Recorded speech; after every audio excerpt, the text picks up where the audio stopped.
एक गांव में एक बूढ़ा भिखारी रहता था। उसके पास न कोई घर था न परिवार। लोग उसे सिर्फ एक शराबी समझते थे क्योंकि वो रोज बहुत ज्यादा दारू पीता था। लेकिन गांव के किसी इंसान को ये नहीं पता था कि उस बूढ़े भिखारी के दिल में भगवान शिव के लिए कितनी गहरी भक्ति थी। वो चाहे जितना भी नशे में हो, हर दिन बम बम भोले का नाम जरूर लेता था। एक दिन उसने जरूरत से ज्यादा शराब पी ली। लड़खड़ाते कदमों से वो गांव की सड़क पर चलता हुआ भगवान शिव के मंदिर की ओर पहुंच गया। रात का समय था। मंदिर में सन्नाटा छाया हुआ था।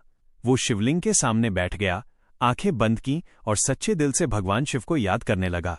उसके शब्द टूटे फूटे थे, लेकिन भावना बिल्कुल सच्ची थी। अचानक मंदिर में तेज रोशनी फैल गई। स्वयं भगवान शिव उसके सामने प्रकट हो गए। बूढ़ा भिखारी ये देखकर भी न घबराया न डरा।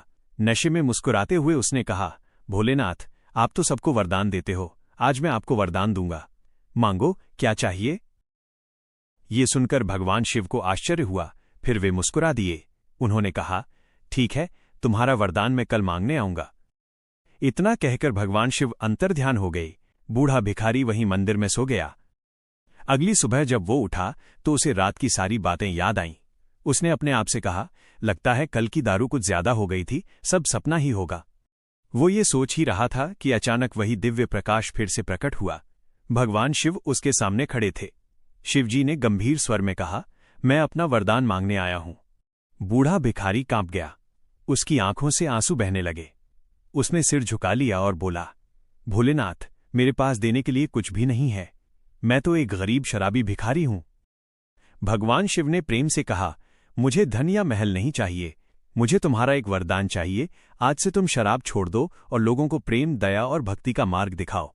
ये सुनकर बूढ़ा भिखारी रो पड़ा।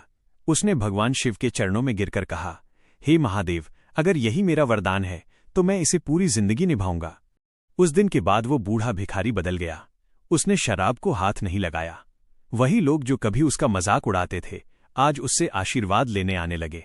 उसका जीवन इस बात का प्रमाण बन गया कि सच्ची भक्ति दिल से होती है, न कि दिखावे से। और तभी से गांव में कहा जाने लगा, भगवान शिव को सबसे ज्यादा प्रिय वही होता है जिसका दिल सच्चा हो। उम्मीद है आपको ये कहानी पसंद आई होगी। अगर वीडियो अच्छा लगा हो तो लाइक जरूर करें। कमेंट में बताइए कि कहानी आपको कैसी लगी। ऐसी ही और कहानियों के लिए सब्सक्राइब जरूर करें और हमें सपोर्ट करें।